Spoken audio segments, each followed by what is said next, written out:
সুন্দর এই ব্রিজের এই পাশে হচ্ছে কাউরাইত বাজার, ওই পাশে হচ্ছে গয়েশপুর বাজার।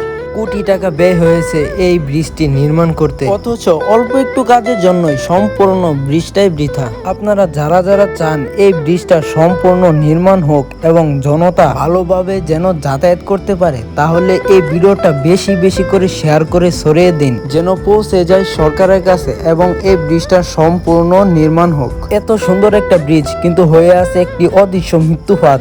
এখানে যে ছোট্ট সিঁড়ি দেওয়া হয়েছে একদম নিম্নত মানের, অল্প একটু সচেতনতায় চলে যেতে পারে একটি প্রাণ বা নষ্ট হয়ে যেতে পারে কোনো অঙ্গ। একদম খাড়া সিঁড়ি ধরে যে উঠবে সেই ব্যবস্থাও ছিল না। এক পাশে যাও কোনো রকম একটি বাঁশ লাগানো ছিল, এটাও ঝুলে পড়ে আছে। এতে বিশেষ করে কাউরাইত এবং গয়েশপুরবাসী অত্যন্ত কষ্ট ভোগান্তি করতেছে। তাই অবশ্যই এই ভিডিওটা বেশি বেশি করে শেয়ার করে দিবেন, যেন এই ব্রিজটার কাজ সম্পূর্ণ নির্মাণ করা হয়। দেশকে পরিবর্তন করার জন্য আপনার এই ছোট্ট একটা কাজে আনতে পারে বড় ধরনের উদ্যোগ। এমনও হতে পারে আপনার একটি শেয়ারের কারণে এই সম্পূর্ণ ব্রিজটা নির্মাণের কাজটি চলে আসবে। প্রতিদিন এই মৃত্যু ফাঁদ দিয়ে সাধারণ মানুষ এবং ছাত্রছাত্রীরা চলাচল করে, যে কোনো সময় ঘটতে পারে বড় ধরনের দুর্ঘটনা।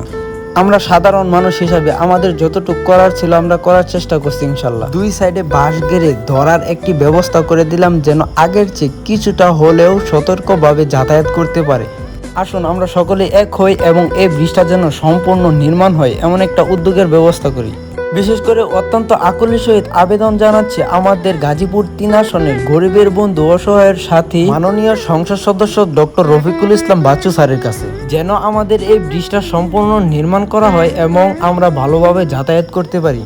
দেশ এবং প্রবাস থেকে যারা আমাদের এই ভিডিওটা দেখছেন অবশ্যই ভিডিওটা শেয়ার করে দিবেন। আমাদের এক ভাই দুবাই প্রবাসী মুকলেচউদ্দিন, উনি সবসময় এই ধরনের মানবিক কাজে মানবতার হাত বাড়িয়ে দেন। প্রবাসীরা হচ্ছে আমাদের দেশের রেমিডেন্স যোদ্ধা। দুবাই প্রবাসী পুরাতন যারা আছে তাদের ভিসা লাগছে না এবং ভিসা রিনিউয়াল হচ্ছে না। সরকারের কাছে আকুল আবেদন যেন এই সমস্যাটি সমাধান করা হয়। ওনারা আমাদের দেশের গর্ব, ওনারা যেন ভালো জীবনযাপন করতে পারে ও দেশকে এগিয়ে নিয়ে যেতে পারে। এই ব্যবস্থাটা অতি শীঘ্রই করা হোক। আমাদের কাজগুলো ভালো হয়ে থাকলে অবশ্যই ভিডিওটা শেয়ার করে দিবেন। ধন্যবাদ।